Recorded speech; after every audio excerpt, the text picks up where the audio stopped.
Again, one person's opinion. Next, maintain a list of all items added to the website. I think it would be important for us to know so that we can look back to a list 2 years from now. Here are the things that we added. And lastly, recommend to the Board of Selectmen before March 2012's town meeting if the committee should be reconstituted for the next year.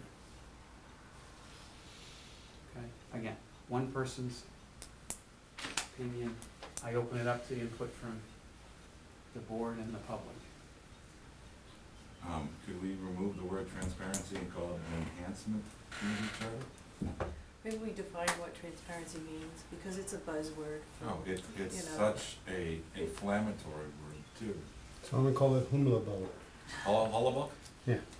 I just think that I see the word enhancement on the purpose of the committee multiple times, so that's why I'm suggesting that the website enhancement committee charter be used instead of transparency, because there's something implied when you're trying to be more transparent, being that you're hiding something. We don't hide anything.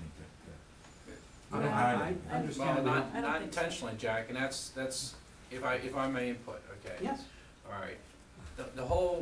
This whole premise here of this transparency goes all the way to the federal government, not just local governments. Local governments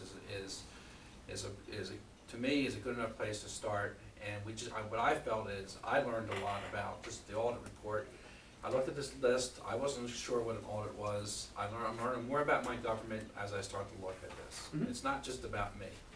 It's about every community out there in New Hampshire, New Jersey, wherever. It's every state. And you would think, when I learned history of how bad the South states were being run, and I'm starting to find out that a lot of our own up here in the North haven't really been astute as they could have been in their government practices.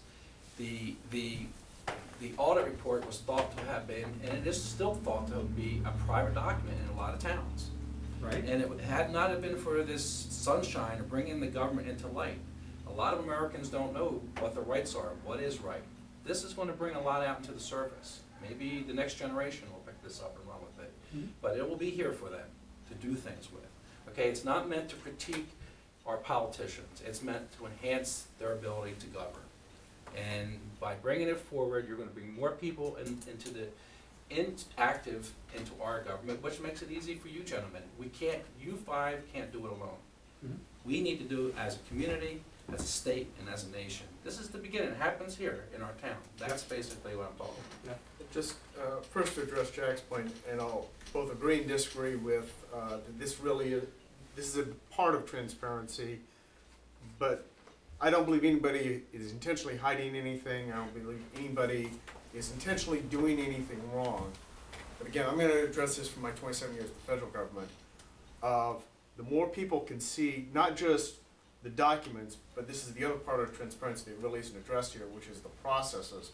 How we as a town do business on a day-to-day level. And I'm not talking hiring this person or that person, but things like, how do we procure stuff? Here's the process. Here's how we go about doing this. The greater it is for the ability of our citizens to be able to look at that and go, I understand how the town's operating. I know how that guy got into business. I understand it may not like it, but I understand it, he was fairly selected. In some cases, I get the feeling, and this isn't me, but from stuff I've heard around town and that there are people who believe that this government is, the selectmen or whoever, are operating sort of on their own. And I'm not accusing you of doing that. What I'm suggesting is, by putting in place the process transparency, when those kinds of things come up, it's, wait a minute, here's the process, we got 3 bids, we did this, here's how they got it. So that's what I'm saying is, it's a good step. Let's make sure we also do the process part, make sure we document the processes, have them available so people can see how we function. I think there's an opportunity there, Jeff. I think what I see it is a couple